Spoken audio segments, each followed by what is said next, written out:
Welcome to the 21 Convention Miami, and today we have an amazing speaker. We have Andrew from The Private Man. We're going to take a journey a little bit down the red pill, but we're going to look at how and why male and female attraction happens through evolutionary biology. All right, let's bring it on up. Thank you very much. Good to see you. You too. Yep. Hello, hello. Thank you, thank you. Now, one of the things I do before I start, I want to make sure I can see everybody, which is a bit of a stretch for me. I have to look twice as hard. So, I also expect some folks to get involved. If you've got something to say, even during the presentation, go ahead and say it. I have absolutely no problem with that. There will be about a 15-minute period towards the end where I'll be answering questions, any kind of questions related to either evolutionary psychology or even personal questions. I will talk about the eye patch. I have no problem with that.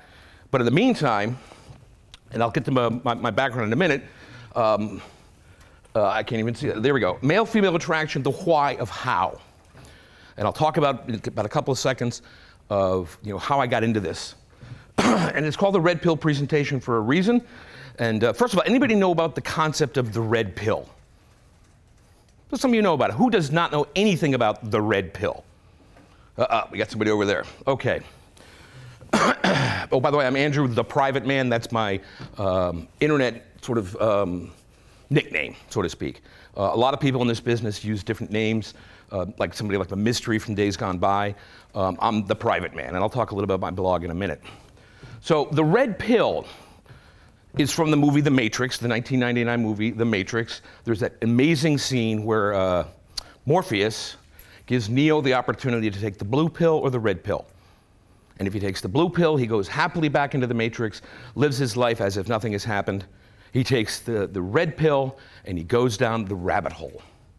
Well, the red pill is, in effect, sort of an intellectual rabbit hole. And the way I describe the red pill is versus should. So growing up as men, we've been told a lot of things. We say, this is how life should be. We hear that all the time. We talk to our friends, we talk to especially our female friends, and they have a view of the world that is based on something, I don't know, that's not realistic. The red pill is about what really is, the reality on the ground. And all the speakers here talk about that kind of thing. They talk about how men must deal with the reality of life, the reality of human behavior, the reality of social interactions. That's what the red pill pretty much is. And you'll see it all over the internet, by the way. And now it's making its way into the mainstream media, so you'll be reading about the red pill. You also might read about the Manosphere. Are you guys familiar with the Manosphere? Look alive. Are you familiar with the Manosphere? Yes, thank you very much. It's nice to have an involved audience. Okay, I am part of the Manosphere. In fact, I was one of the ones who got the concept going. And that's just a loose collection of blogs, websites, bulletin boards, forums, etc., where men talk about men's issues. So, we'll be talking about the red pill a little bit more, but again, this is what is. I'll be talking about evolutionary psychology, which is a great way of looking at human behavior, especially between men and women, especially regarding issues of attraction, dating, courtship, relationships. So, evolutionary psychology covers a lot of subjects. I'm just talking about attraction, nothing more. Because I got a funny feeling a lot of the guys here are quite interested in that subject. All right. So again, I've got eyesight issues, so bear with me. Oop, wrong way. Oh, there we go. Okay, who am I? Well, I'm Andrew. Okay, I'm a writer, basically by trade. For years and years, I was a freelance journalist. I was an employed journalist. I've worked on major newspapers, dailies, done a lot of freelance writing for magazines. You won't find it on the internet because this is all pre-internet. And yes, boys and girls, there was life before the internet. Talk to Socrates. I've also done a lot of other things. I've been a magazine editor for an adult magazine. That was a very interesting year of my life. It's not on my resume. Done a lot of different jobs, everything from being a roughneck on an oil rig to working in a mental hospital. And right now, I'm just an ordinary technical writer.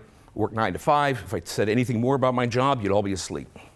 That's my day-to-day stuff. I'm a blogger. And that's how Anthony found me, as a matter of fact. That's how the 21 Convention found me. is because I'm local to Florida. I have done some videos in the past, and I've done a fair number of speaking presentations like this as well. And my blog is The Private Man. You can just Google that. In fact, if somebody wants to do it right now, I should be #1 in the search engines. So if you just Google The Private Man, you'll find my blog. And I've been blogging for about 6 years now. I haven't updated in quite a while, but I've got 600 blog posts. And normally what I blog about is I blog about attraction and dating for post-divorce single men, because there's not a lot of, information about that. Hang on, I have to adjust my eye patch. Looks good, doesn't it? Yeah. You familiar with the term peacocking? Yeah. No, seriously, I could get an implant. I could look like every other person out there. I choose not to. I'm not going to wear a fuzzy hat like Mystery, but this actually is an attention getter.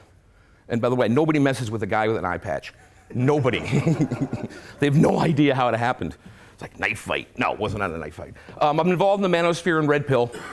In fact, I used to own the URLs manosphere.net, manosphere.org. A buddy of mine owned manosphere.com. Unfortunately, he passed away last year.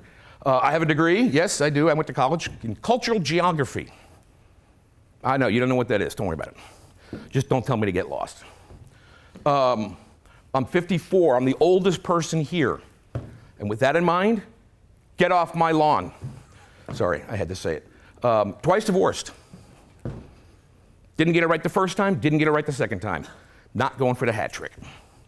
I discovered PUA back in 2007.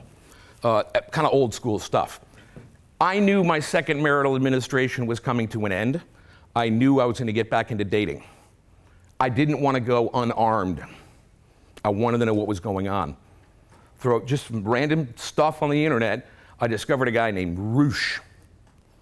And he's quite the character. And he had a blog, Roosh V. And I started reading that. And then he had some blog links and some cross links. And that brought me to other blogs. It brought me to PUA. And probably like you, I started reading this stuff. I thought it was horseshit.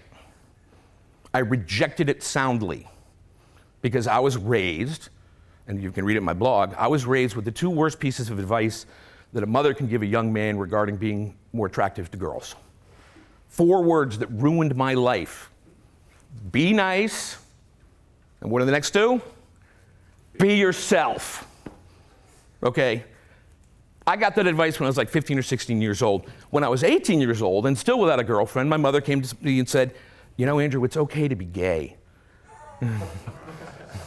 True story. Not understanding that those 2 pieces of those 4 words she gave me put me in that situation. Now, I did get to college. Actually, I took a year off between high school and college, which I recommend a lot of young men do. Just get into college first, then then wait and take your year off, and then you can go off to college. And one of the reasons I took a year off was to take a guess. Lose my what? Thank you. I didn't want to go to freshman year in college without having any kind of serious sexual experience. So I took a year off. I did a lot of crazy shit, lived in Australia, worked in a mental hospital, took a long motorcycle trip. Oh, and I got laid. So I discovered PUA, and I wanted to learn about the basics of attraction. What women really want. What must I do as a man? Not be nice, be yourself. Friend zone? Mayor? Soon to be president? No, just kidding. So I learned all about that stuff. I learned about the friend zone and all this stuff. It's the same path that you guys probably took. If you guys took a different path, talk to me after this presentation. I'm very curious. So I started doing a lot of research about PUA. I started doing a lot of research. I signed up for all the marketing messages. Some of the guys are still around, some of them aren't. Learned all about Mystery, saw that show. What was that show on VH1? Pickup Artist. Pickup Artist, yeah, I caught that. Interesting stuff. So when my marriage ended, my second marriage ended, I got back into dating, and I said, okay, not only am I gonna learn about PUA, I'm gonna do it. Classic stuff. And much to my surprise, because I'd only done this theoretically, I learned about it theoretically, much to my surprise, it kind of worked. I was very shocked, because I'd only been reading field reports that I didn't quite believe. I was reading the theory of PUA, and I put it into practice, and sure enough, it kind of worked. And that was great for my dating life, so I started writing about it. I used to write about my experiences, but my blog got kind of too well known. I had to delete 50 blog posts because I talked about specific women, not names, but specific women in specific experience. And the problem is, they found out. So I had to delete those. Hang on a second. All right. So part about learning about PUA is I wanted to understand, excuse me, I want to understand the science behind it. Why does it work? Yeah, I know it worked. I figured it out. You guys know it works.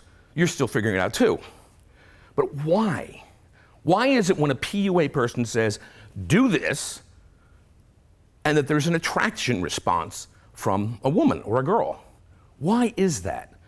So I went down the rabbit hole of why, and that's what I'm going to do here. I'm still looking, by the way.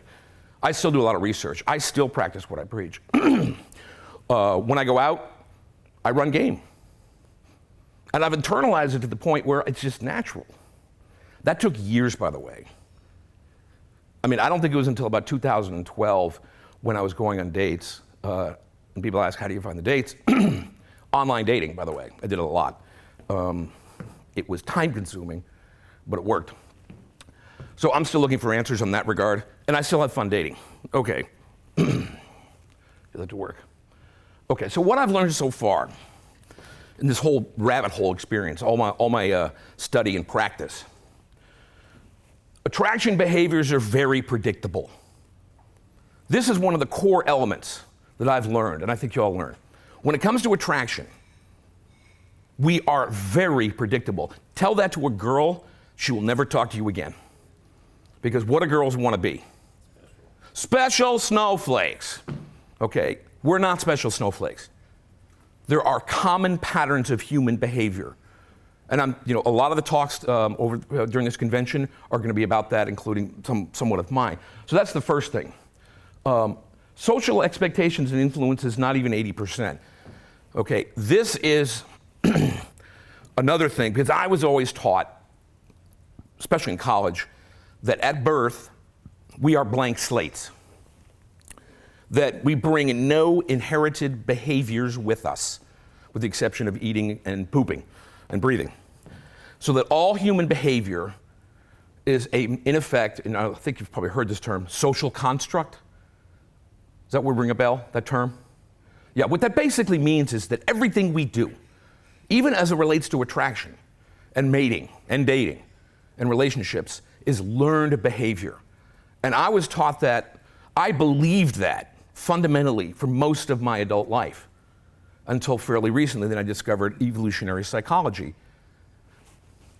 So I would argue, and I'll be doing this in a minute, that our inherited behaviors as they relate to attraction are probably closer to 80%. So a lot of what we do regarding women and attraction is inherited. It's in our DNA. Okay, how can that be? We'll get to that in a second. Okay, another thing I've learned, this is the coolest thing, this is why we're all here. It didn't used to be like this. The men are talking amongst themselves. And this is what the Manosphere is all about. This is what this convention's all about, is that we're sharing information. It really didn't used to be like that, because we did have some of it in men's clubs. There used to be a tradition of men getting together and talking. Usually it was for civic engagement, or joining the Shriners or whatever. That kind of went away back in the 70s and the 80s and the 90s, where these kinds of clubs had to be much more inclusive. Basically, we got to let the women in.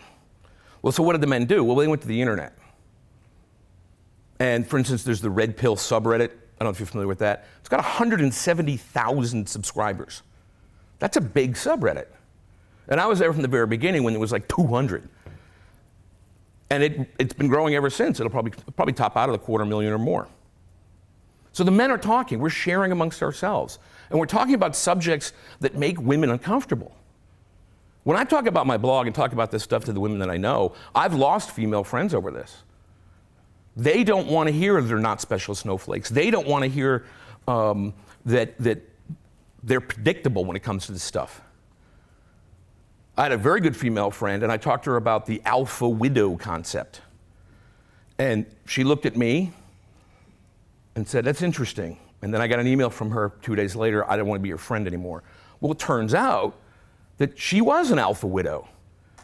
And she said, I hate being so predictable. But we are. I think it's kind of cool. I think it's really cool that we can figure out our behavior, especially when it comes to attraction. And some people make money off of it. I don't. I'm not selling anything, by the way. There's no book, there's no counseling services, no nothing. However, I will take free beer after this evening, so just keep that in mind. Okay, so anyway, now we're gonna get to, another thing that, that's very important. Biggest thing I learned in this whole journey, actions over words. I know it sounds really simplistic, but it's absolutely true. I see it all the time now. It's like the blinders have been pulled off my eye. Get it? The blinders have been pulled. So now I can look at people and I can say, it was just words. Back in the day when I was a younger fella, yesterday, I believed that what people said is what they should do. There's that should word, by the way. Okay? I don't care what people say. I watch what they do, especially women, especially when it comes to attraction and dating. And I've learned so many things, very important. Okay, so I finally get down to evolutionary psychology, and after all that lengthy introduction, now we can get into some interesting things here. All right, any questions so far? Compliments? I'll take a compliment. No? Fair enough. Okay, evolutionary psychology. Read that. A study that seeks to identify human psychology and behavioral traits. Stop. Behavioral traits. Behavior. Keep going. Which are evolved adaptations. That is the function product of natural selection or sexual selection in human evolution. Okay. I'm going to read it out loud because for the microphone, just to make sure.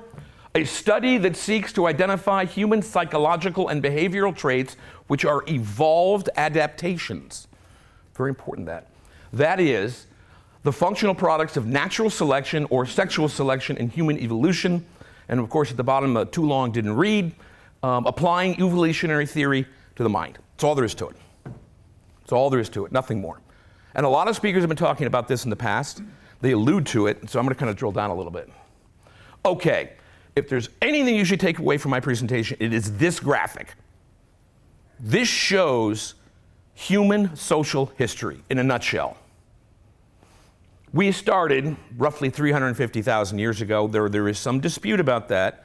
Some people say it's 500,000 years, some people say it's 200,000 years. Long freaking time. We were hunters and gatherers. Simple as that. That's all we had to do. Eat, drink, and reproduce. By the way, as Homo sapiens, what is our number one job? Reproduce. Make more human beings. That's what we're put on the planet for. None of this to find love, to seek mystical secrets. No, our job is to have sex and make babies. In fact, all of life on this planet, its primary job is to reproduce. Simple as that. Okay, so for 350,000 years, we're hunters and gatherers. We're running around the jungle, we're running around the savannah, we're in the forests of Europe as small bands, tribes, subsisting, following herds, going from place to place. Typically the men hunted, the women gathered. Went on for 350,000 years or so. It's still going on, by the way, to a certain extent. Now, that's roughly 20,000 generations. Not to mention the behaviors we've inherited from our primate ancestors. So basically, we've had a long time for certain behaviors to evolve and be selected for in terms of reproduction. Evolution is basically a small mutation is entered into the species by the process of just random stuff, and that biological new trait might be good for the species in general. Well, what about behaviors? What if somebody is pre-selected or has a better communication skills? And we'll talk about language in a second. Well, that's good for the tribe. That's good for reproduction. So that behavior is then going to be reinforced downstream. That's kind of what evolutionary psychology is all about. Okay, by the way, these ratios are way off in the graphic. Agricultural, 10,000 years. I mean, it wouldn't even show up on the bar there, but I had to do it so you can all see it. Agriculture is new to us. It's kind of brand new in the great scheme of things. Okay, next major social revolution after agriculture. Agriculture was astounding, by the way. Fun times. You don't have to go chasing down some gazelle. You hang out by the river and you plant stuff. Okay? It's been theorized that the women created agriculture, by the way. Next one, industrial. Brand new, only 250 years. That's it. And the reason I bring this stuff up is we're talking about social expectations. Finally, for 179 years, we have the information social revolution. And why 179 years? First electronic means of communication, telegraph. That was the big one. That made instant communication possible. So it's not just the internet, it's not just the phone, it's not broadcast radio or television. It goes back to the telegraph. And that's why I have it at 179 years. A note. If you're interested in history like I am, never mind what they teach you in college, try to study social history.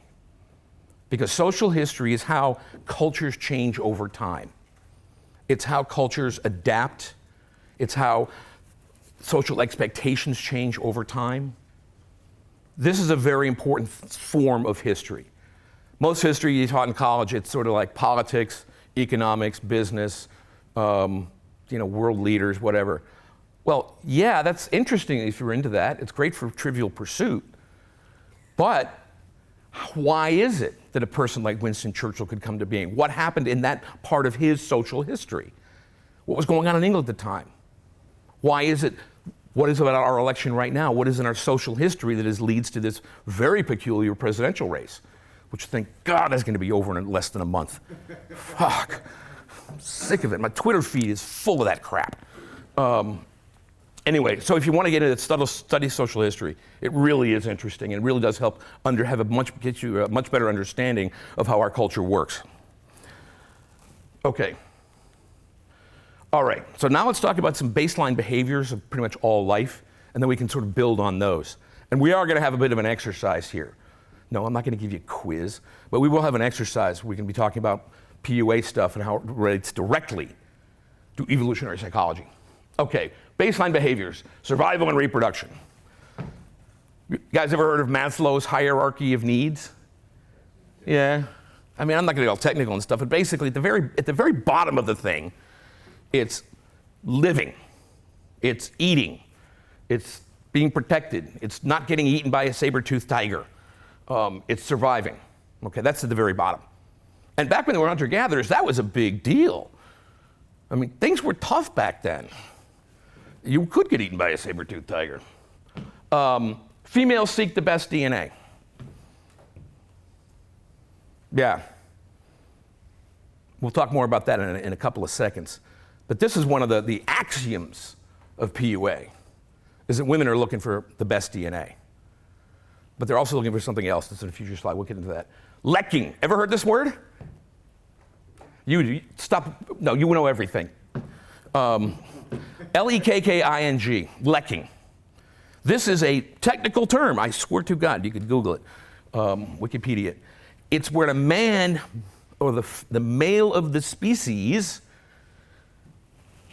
shows off in a way to attract attention from the female of the species. It's like when birds do those little dances. You ever seen that? Yeah, just shake your head and say, yeah, you've seen it. They do the dance, and all these women walk by, all the females of the species walk by, and it's like, well, I don't know, his feathers is off, or I don't know, I'm not just not in the mood, whatever. The example that we use right now, I did it earlier, peacocking. Think about this. When a peacock, the male peacock, spreads that amazing fan of tail feathers, he's lecking. That's all there's to it. Us guys, us Homo sapien men, do the same thing. We actually put on a little show in some way, shape, or form. It could be through how we dress, it could be through how we act, but in effect, we are making a display. We are lecking. Put that in your pipe and smoke it. Hypergamy, heard this term, I'm sure. Common thing, basics of hypergamy. Women want a man of equal or higher whatever. It's a very important concept. I recommend strongly that you come to next year's convention in Orlando because there's a guy called Rollo Tomasi, and he's going to be talking about that. He's the hypergamy expert. And I think we've all experienced hypergamy in some way, shape, or form. So that's a baseline behavior of human women. Social hierarchy, we are a social species. And with that in mind, we automatically form hierarchies. We're not like schools of fish that swim around kind of at random. If you take any tribe, there is going to be a leader. If you have a business group, or if you're a wage ape like myself and have to deal with committees and conferences and meetings, there's always going to be somebody who is a leader. We naturally form hierarchies. Now, as men, the hierarchy is very, very straightforward. I remember being a kid at 6 years old. Who can beat up who? That was all there was to it. Now we're older, it's a little bit more sophisticated. You know, who has more money, who has the fancy car, whatever. But men form hierarchies.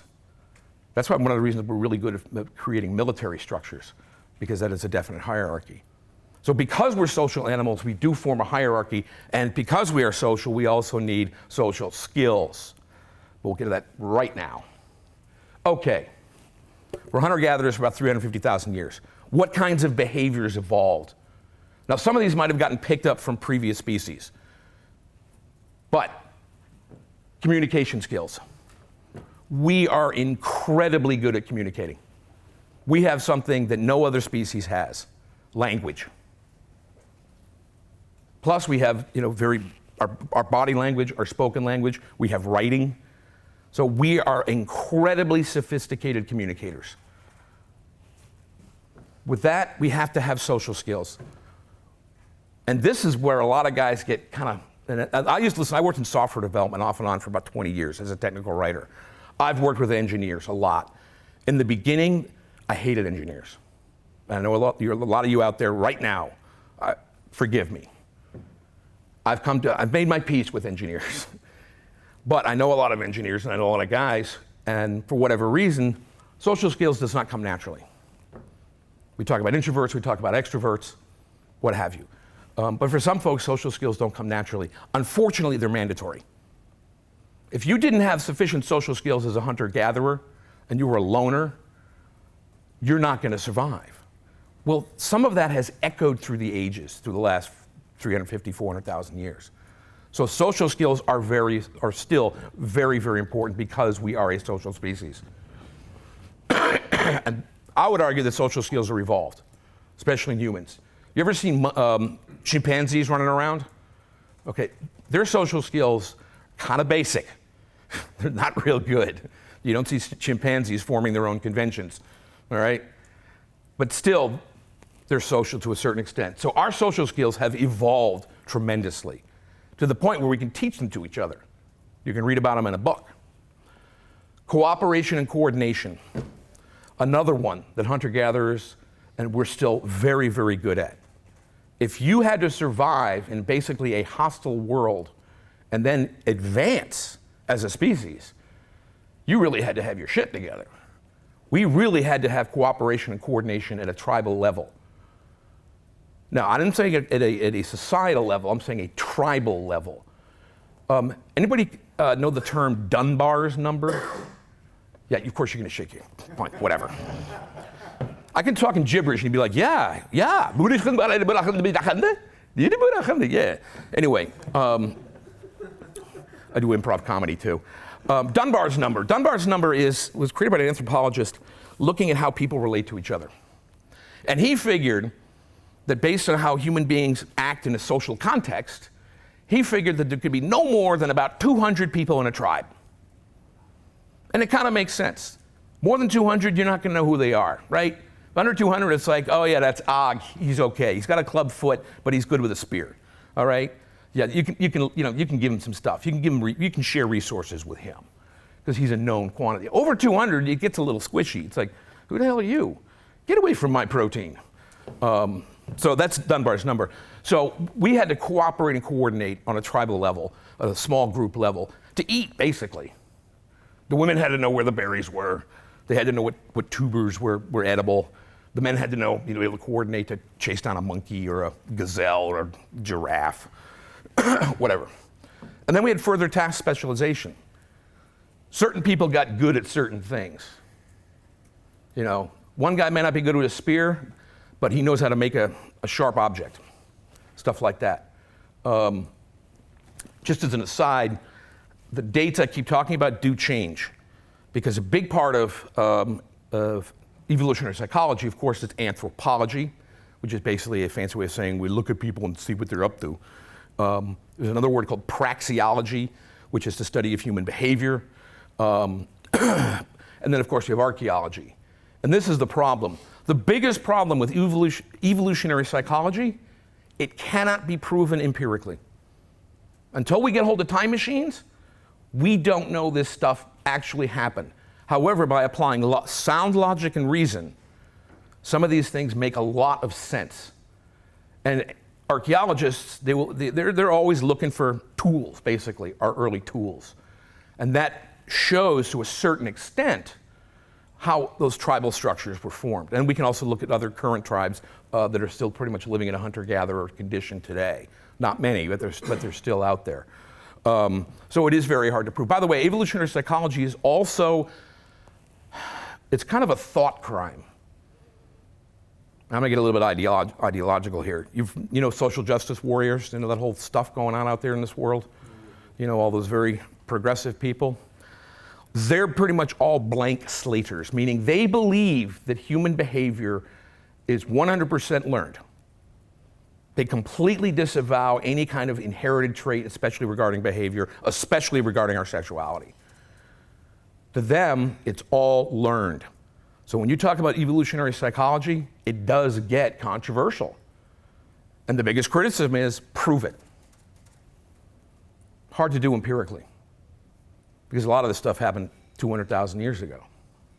So, and that time machine, it isn't there yet. So further task specialization, which, by the way, paves the way to the agricultural revolution and then the industrial revolution. We got really good at coordinating. And that allowed us to discover, we're a bright species. We figured out that certain plants grow at a certain time, that they come from seeds, and you can then bring the seeds with you. They could figure out where things migrate, animal herds, for instance. It's like, well, it was here last year, it's here this year, it'll probably be here next year. We should be here next year too. Oh, sharpen up your spears. But then again, we get further task specialization, paves the way. Okay, now let's get into the how of why, or the why of how. Okay, we have advice, and I've read all the PUA books, gone to some classes, figured it out, and there's some common advice, right? There's common things. I don't care which PUA coach you go to, which dating coach you go to, there's going to be some similarities in terms of the content. Okay, one of those is confidence. Men are always exhorted to be confident. Always the same thing. Well, confidence, from an evolutionary point of view, is basically risk-taking. Simple as that. And it doesn't mean throwing yourself off of a bridge, tied to a bungee. The most important mark of confidence a man can do is start a conversation with somebody. Simple as that. That's social confidence. That's a thing. That's one of the reasons the PUA people say all the time, approach, approach, approach, approach. I'm sure you've heard that a million times. Doesn't make it any easier, mind you, but it's still social confidence. It is risk-taking. So think about, in tribal times, you run across another tribe, you see them on the other side of the valley. It's a huge risk for somebody to walk across the valley to say, hey, what's going on? You might be at war with that tribe. Maybe they don't trust anybody else. So just talking to somebody, a stranger, is risk-taking. Charisma. People talk about charisma all the time, right? The game is learned charisma. I don't know if you've ever heard that term, but it makes sense. It is, in effect, learned charisma. Okay? This is part of the social hierarchy of our psychological evolution. A charismatic person, charismatic man in particular, is a compelling man. He's going to be perceived as a leader in a certain sense. So if you've got good charisma in terms of depending on the social context, you will be perceived as somewhere higher up that hierarchy. Or somebody who has no charisma. They're kind of off to the side. It's brutally unfair, but it does hearken to our evolutionary psychology, how we've evolved over time. Competence. Makes sense? Provisions. Good with a spear. Good cutting up an animal. Good gatherer. It's a way of feeding ourselves. And we can talk about provisions in a minute. I don't know if you've heard that term in relation to hypergamy, but it's, what is the woman attracted to? His provisions? Well, that's a big part of it. And then, of course, leadership. Now, I've used the term dominance, by the way, in the past. The problem with the word dominance is it's too close to the word domineering, which is a very negative thing. So I can say, public to you guys, look, women like a dominant man. You say that out in the world, they're like, you're an asshole, that's not true, blah, blah, blah, blah. Bullshit, women respond to dominance. Great book, A Billion Wicked Thoughts. Highly recommend it. Because it shows, based on our Google search for pornography, in effect, what men and women want. It's a great book. It's by David Buss, and I forgot the other guy's name.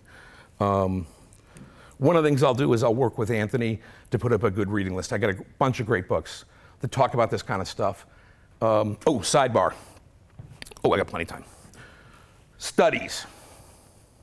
One of the things that I have done over the years is I've gotten hold of a lot of studies. And I'm sure you've read about it in the news. A study from some university shows that women like men with big thumbs. I don't know. I'm just making shit up at this point. And so you read this in the news and it's like, maybe you should get some prosthetic thumbs. It's very important. When you guys look at a study where somebody tells you, it is extremely important that whatever the academic knowledge that comes from is appropriate. Too much social information gathered by sociologists and psychologists and other people doing social research is based on a survey or a poll. You get a piece of paper in the mail or wherever, it's anonymous. There's a return receipt, return envelope, and it says, we're conducting a study on the following. And you get the study, and there are a bunch of, it's totally anonymous. You don't have to put your name down, just your age and where you live and your gender, your sex. And so you go through and you fill it out, and you send it back. And then they tabulate 2,000, 3,000, 200,000 of these things, and it's like, women like men with big thumbs. But the problem is this. On those studies, even if they're 100% anonymous, we lie. It's very common. So if that study is based on a survey, especially it relates to any kind of intimate behavior, and the classic example is this. You ask a man how many sexual partners he's had in his life. And the popular wisdom is, just divide that by 3 to get the real number.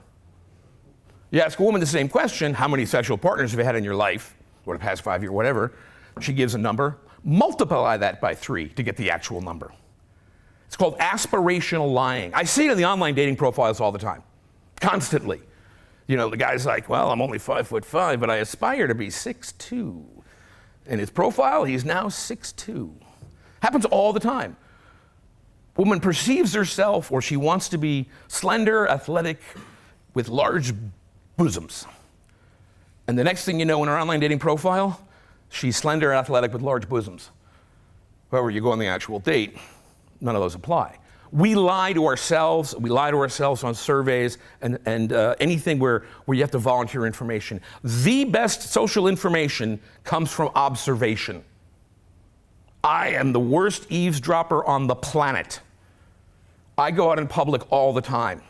Back when I had my dog, I'd go walk my dog and I'd plonk myself in an outdoor cafe or bar where I used to live in Fort Lauderdale and just listen. My favorite exercise was trying to find people on first dates and sit near them. I mean, it's amazing. Bit of advice. I recommend y'all do this. Listen, become keen observers of human behavior. That took me years to figure out, by the way, but it's awesome advice if you want to learn about human behavior, the reality of human behavior. And watch out for studies. Again, take them with a grain of salt. There's some new books coming out, Billion Wicked Thoughts, which I recommend highly. Another one called Dataclysm by Christian Rudder. That guy's a genius. He was the chief technology officer or the chief science officer at OkCupid. And they have the raw data. This is human behavior. This is stuff that we think is private, but can be collated and examined. It's a great book. And it says some really, really shocking things about human behavior as it relates to sexuality. Stuff we probably had a hunch, now we have real data. And not just a small amount. That guy sifted through millions upon millions of social interactions via online dating.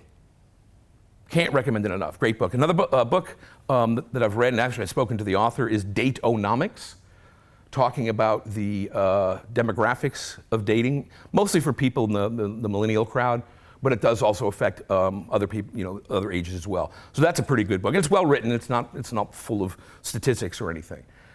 Very, very interesting stuff. So that's my sidebar about studies. The best studies are based on actual observation. The worst studies, it's like some grad student, gives out 100 questionnaires to a bunch of college freshmen, at Georgia Bible Tech School. Unfortunately, the media picks up on that stuff, and the next thing you know, it's on page 3 in USA Today. Or it's on Gawker. No, Gawker's gone. Thank God. It's on BuzzFeed. Just ignore that kind of shit. Or try to find out where it came from. Or another one is advocacy research. Ever heard this term? Yeah, it's basically an organization has an agenda to push, so they'll hire some researchers to create a study and it supports a particular ideology. There's the American Association of University Women. They do studies all the time. And guess what they all say? Women are victims. That's all they say. But it's coming from that organization. So you got to watch out when you look at social research. And it took me a long time to learn that, by the way, and talk about that stuff, by the way. Okay. So what are other things? Now, this is the audience participation part. I'll stand here and look like an idiot until I get some audience participation. Give me an example of what a seduction or dating coach says to men. Oh, come on, people. You've been at this conference for a full day. Yes? Make her panties fall off using this one weird phrase. Oh, you've read my marketing message. No, sorry. One weird way. That's the takeaway on that, is one weird way. That's a typical thing. Now, from an evolutionary psychology point of view, that's called standing out, right? One weird way. You're doing something that is special, I hate to use that term, but it's unusual in order to be noticed. That is social confidence.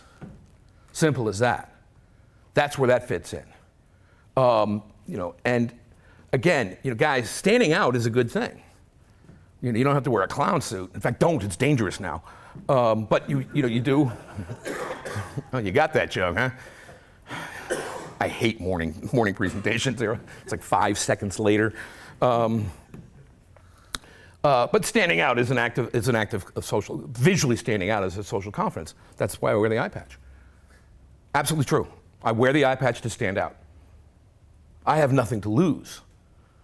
And sometimes people are like, well, what are you, a pirate or something? And I'll tell you the story during the question and answers of why I have to wear the eye patch. All right, give me another example of what a PUA coach might say. Come on, people. You're killing me. Is that a hand up? I can't see. There we go. Neediness is the #1 attraction killer. Yeah, neediness is the attraction killer.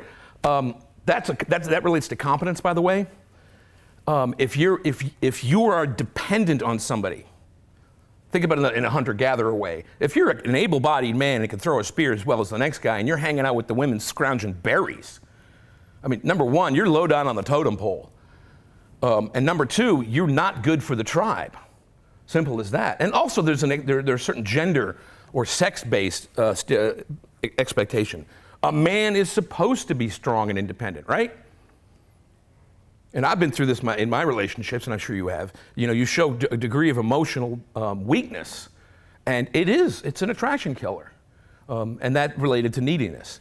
That means you're also a piss poor provider because you're dependent. All right, one more example. Anybody? You got to raise your hand. Caveman. Just pick her up and take her home. Hunter-gatherer man, take her home. Exactly. I mean, and again, this is a leadership and confidence kind of thing. And also a leader, and we saw this with Donald Trump. Grab him right in the pussy. Hey man, grab him right in the pussy. And what's not known is, where nobody really talks about, it works. It works. He's Donald fucking Trump. Excuse me. He's Donald Trump. He can get away with that. So a leader can get away with that. Somebody who's not needy, who's somebody who is, can take care of his own. And it's kind of like a caveman thing. That's directly related to hunter-gatherers. We use that analogy all the time. It's in modern culture. Guy's dressed in a skin. He's got a club. He prangs the woman on the head, drags her off to the cave. Now, cavemen were probably much more nomadic, so they probably did not have a cave. But whatever. But that's kind of stereotype. Well, that's the strong man taking charge. Simple as that. What's the most popular book for women? 50 Shades. Absolutely. 50 Shades of Grey, the most popular book ever, by the way, which is, I think it even went past the Bible, which is scary. By the way, A Billion Wicked Thoughts talks about that concept. Dominance. All right, so let's move ahead. Okay, this is kind of, okay, I'm doing well. Ever heard this, dads and cads? What are you shaking your head? Oh, that's it, I'm done, we're gone. Dads and cads, you might have read about this. This is, the problem is that because of modern society, that women can be attracted to two different types of men now. Dads and cads. Cads, obviously, these are guys who might be good DNA, but they're not sticking around. Dads may not be the most alluring men on the planet, but they can provide provisions. It becomes safety and security versus good DNA. There's also the expression, and I don't use the alpha-beta thing very much, but here it fits. Alpha fucks, beta bucks, meaning sex with the alpha, DNA with the alpha, sharing DNA.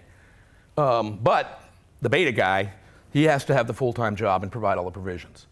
And so currently, in our current society, this is the attraction and mating scheme that women are using, dads versus cads.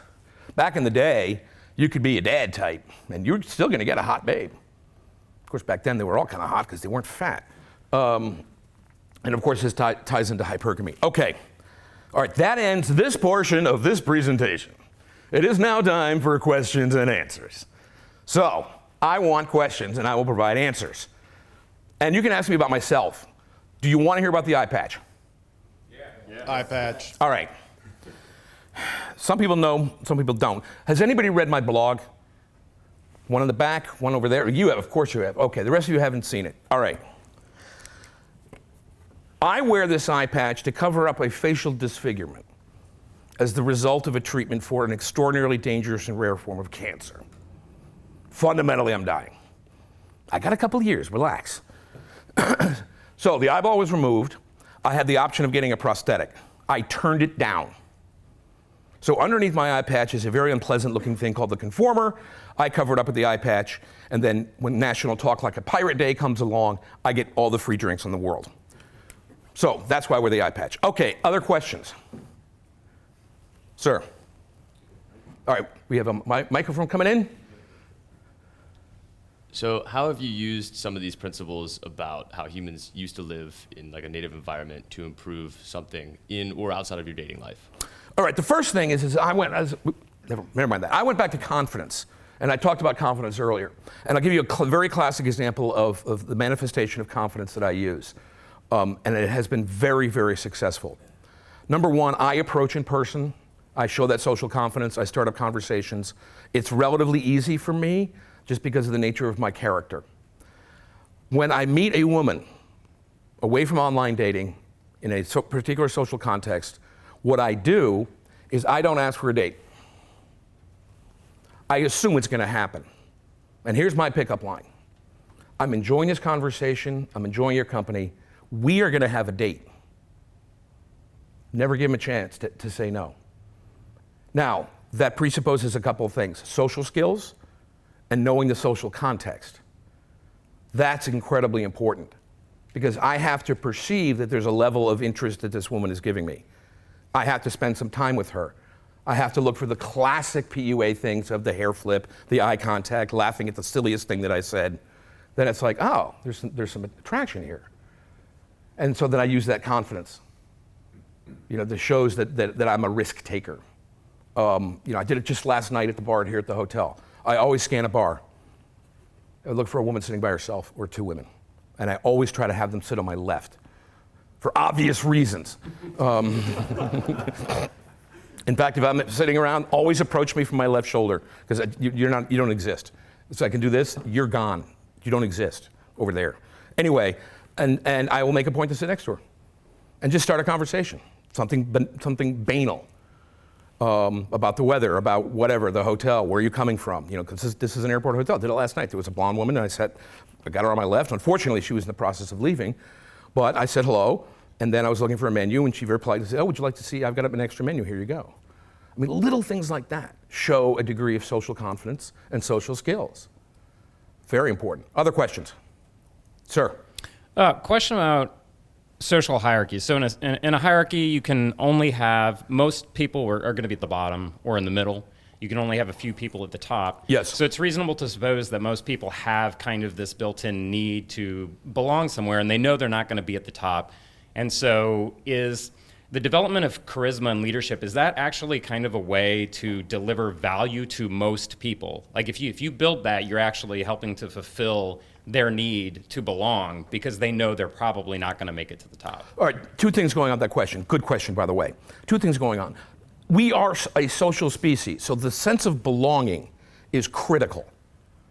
Because back in the day, hunter-gatherers, if you didn't belong, you died. Simple as that. You just died. And just belonging to a tribe and contributing to the tribe and sharing in its resources is, your chances of success, of survival, are much higher. So there's your first answer to that one. The second one is, not everybody wants to be a leader. Absolutely true. Not everybody wants to be a leader. You've got people who obviously do, and that, I would say that's roughly 20% of the population or less, but most people just want to belong. Leadership skills, and people are taught leadership skills all the time. And that's a big thing. But I think just belonging is enough for most people. And they're happy. They were like, oh, I belong to something. And that's why they go to church. That's why that's why we're here. We have a sense of belonging with me on this stage and you guys sitting there saying really, really cool things about me because I'm a good-looking fella. So that's, it's belonging is very, very important. All right, other questions? Just at the end of your presentation, you talk about dads and cads, and how everyone, got a hot girl before. And what would you say, in the interpretation of your own research, has caused the shift in society as it is now? Female financial independence. Simple as that. Back in the day, women were not independent financially. They required a man. And also birth control and other social expectations. But female financial independence hugely changed everything. So that meant that they didn't need a dad per se. So they can pursue cads, and that's why you hear about the bad boy concept. Women like bad boys. Well, they have been. Women's liberation did a couple of interesting things. It allowed women, it released them from, or liberated from, certain social expectations based on their sex. Okay, but the unintended consequence is that now they are truly independent, and so they can change their attraction points, or they can act on their most instinctual attraction points. That's a better way to put it. They're allowed to say, oh God, I want to, especially when they're young women. Women my age are a little bit different. But young women, they're 20, 21 years old, and what do they want in a man? They want a hot guy, right? Doesn't matter if he's a good provider or not. He's tall, he's charismatic, and he's good in the sack. So she's happy with that. So those are the social changes. But there is one biological fact that women absolutely must obey: fertility. I don't care what anybody says. That's when social expectation meets the hard reality of biology. That's the ultimate red pill that women have to take. They turn 28, 29 years old. What do we call it? The biological clock. I like the term baby rabies. They have to follow their body if they want to reproduce. And reproduction, again, that's what we're on this planet to do: make more human beings. So I feel really sorry for educated, financially independent women. Birth control, by the way, is another huge, huge change in our society, in our culture. Because before, the act of procreation was, there were primitive methods of birth control, but basically, if you boinked, you're making a baby. Simple as that. Well, now it's not that way anymore. You take a pill before or after. There's all sorts of methods for birth control. That was a huge game changer culturally. And that has left men in a very confusing position, as we know. Do you want to be a dad or a cad? Well, men have kind of a nesting instinct too. I know a lot of guys who it's like, I want to have a kid. I want to raise a family. But it's interesting to hear women and men say it. Women say, I want to have a baby. Men say, I want to raise a family. Huge difference in terms of outlook. Okay, we're kind of running out of time here. Any other questions? We got like 4 or 5 minutes left. Anybody? 2 more, okay. All right, kind of take you back to the leadership portion from the previous question. Do you believe leadership is a learned skill or is it inherited? Excellent question. I'll give the greatest answer on the planet. I don't know. I don't. I have not looked into it that much. I'm dealing with attraction, basically, attraction and mating behaviors. I don't know about leadership. I will use the Pareto principle on this one, 80-20. 20% of the people it's inherited, 80% it's learned. Of those who are leaders, I should say. Yes, I mean, anything, because we're such an intelligent species, any behavior can be learned. I mean, whether it's a new language or whether it's leadership skills or how to be more attractive to women. I mean, we are an incredibly changeable and adaptable species. I mean, think about where human beings live even. We have Eskimos and we have people living in the jungle. Think about that, hunter-gatherers. I mean, so we are incredibly adaptable. So, if somebody wants to learn leadership skills, they could. You want to learn skills of attraction? It's one of the reasons we're here in this very room, because we understand on an instinctual level that it can be learned. Okay, one more question. Awesome. Andrew, I really want to appreciate your presentation, and I want to bring up 2 things. And the first is that your talk is echoing a lot of the speeches we're hearing this week. And the first is that within the understanding, we find answers. But there's something you talked about very briefly in your introduction I'd really like you to go over, and it's 2 points. The first is that you just didn't get a body of knowledge, but that you acted on it. You took those principles and ideas and you put them out in the real world and acted. The second, and I think it is an incredible counterpoint to what these young men are doing, is you were at what age when you started doing this? It's compared to the same men who are very much in their 20s. And there is a massive gulf between the two, and how you reconstituted your life at that point when you're talking about your personal narrative. I started this in 2007, and then I was in my late 40s. Yeah, I was in my 40s when I went down this rabbit hole. Before that, I was your average frustrated chump. I was fat. I weighed 270 pounds. So I decided to change my life a lot. And I did it late in life. I really did. Because I didn't want to be that person. So I learned the theory and then said, all right, that works. And I went out in the world and saw what worked and saw what didn't work. I mean, I did certain things that the business of asking for a date or stating a date, that was a huge change in my life. I mean, that was in my late 40s. And I'd already gained, a degree of confidence and other things. So, yeah, I applied it. And again, I'm not selling anything here. My enthusiasm for this subject is I just want to share it. And I want guys to get the sense of, okay, why is this woman or this person doing this kind of thing? And it may actually go against even her own best interests. I mean, women routinely get involved with dangerous, violent men. That is directly opposed to their best interest, yet it still happens continuously. I would argue that's because it's a learned behavior, it's inherited behavior based on hunter-gatherer days. If a woman aligned herself with a big bad thug, her chances of survival are increased because he's going to be a leader, he's going to be able to obtain provisions, protein, meat. And so we still have that. We still have, dangerous, violent men are still, they're getting the girls. Well, that's a feature, not a bug. And that feature is based on DNA. And it's based on evolution of behaviors. So that's all I got. Thank you very much. I want to thank the 21 Convention, 21 University, all the people there. I will be available for questions later. I think there's something going on later this evening. Is that true? Yes, that is true. I'd very much like to be involved in that. And I know it was fairly early on a Saturday. You guys did well. Thank you very much. Thank you so much, Andrew, at the Private Man.